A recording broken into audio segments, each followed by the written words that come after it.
స్వామి శరణం. VKR voice, ఇదే నిజం స్వామి. ఎందుకంటే ముఖ్యమంత్రి గారికి మరీ నేను విన్నవిస్తా ఉన్నా. ఎందుకంటే ప్రజా దర్బార్ అని పెట్టి జనాల్ని నేను కూడా ఇప్పటి వరకు ఒకసారి పోయి రావడం జరిగింది. అక్కడ పోలీసు వాళ్ళు నూకేస్తూ ఉన్నారు, ఎవరిని కలవనీయట్లేదు. ఎందుకంటే అనేక మంది సఫర్ అవుతున్నారు. దాని మీద మీరు క్లారిటీ ఇవ్వాలి. ఎందుకంటే చెప్పడం ఒకటి, చేసేది ఒకటి. చెప్పి చేయకపోతే అది నష్టం జరుగుతుంది మీకే. నేను మరి పదే చెప్తా ఉన్నా.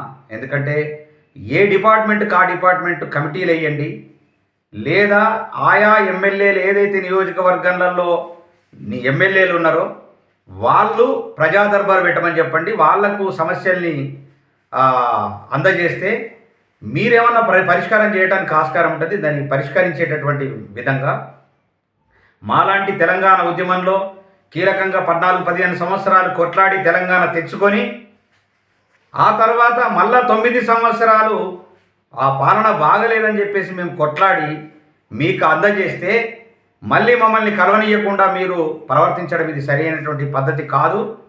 అనేక మంది సఫర్ అవుతూ ఉన్నారు, మేము కూడా సఫర్ అవుతూ ఉన్నాం.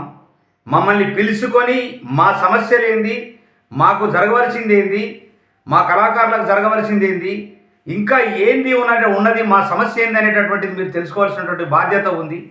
మొన్ననే 10 రోజులు అయింది కదా. 10 రోజులు ఏంటంటే ఇంతకుముందు మొదటికి మోసం వచ్చింది.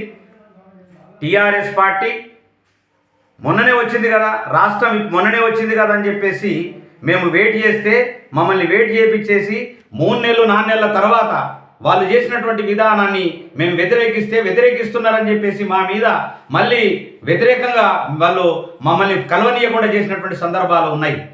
అలాంటిది జరగకుండా చూడవలసినటువంటి బాధ్యత కాంగ్రెస్ పాలన, కాంగ్రెస్ ప్రభుత్వం మీద, రేవంత్ రెడ్డి మీద ఉంది. అదేవిధంగా ఉన్నటువంటి మినిస్టర్ల మీద ఉంది. మీరు చేయకుండా ప్రజా దర్బారాన్ని పెట్టేసి ఎవరిని కలవకుండా కలిసినటువంటి వాళ్ళను ఉన్నటువంటి ఫైళ్ళను తీసి బయటకు పడేసి పక్కకు పెట్టి పరిష్కరించకుండా చేస్తే మాత్రం కరెక్ట్ సరైనటువంటి పద్ధతి కాదు. దాన్ని మార్చుకోవాలని పదే నేను కాంగ్రెస్ ప్రభుత్వానికి, రేవంత్ రెడ్డి గారికి, ముఖ్యమంత్రి గారికి విజ్ఞప్తి చేస్తా ఉన్నా. మంత్రులకు కూడా విజ్ఞప్తి చేస్తా ఉన్నా.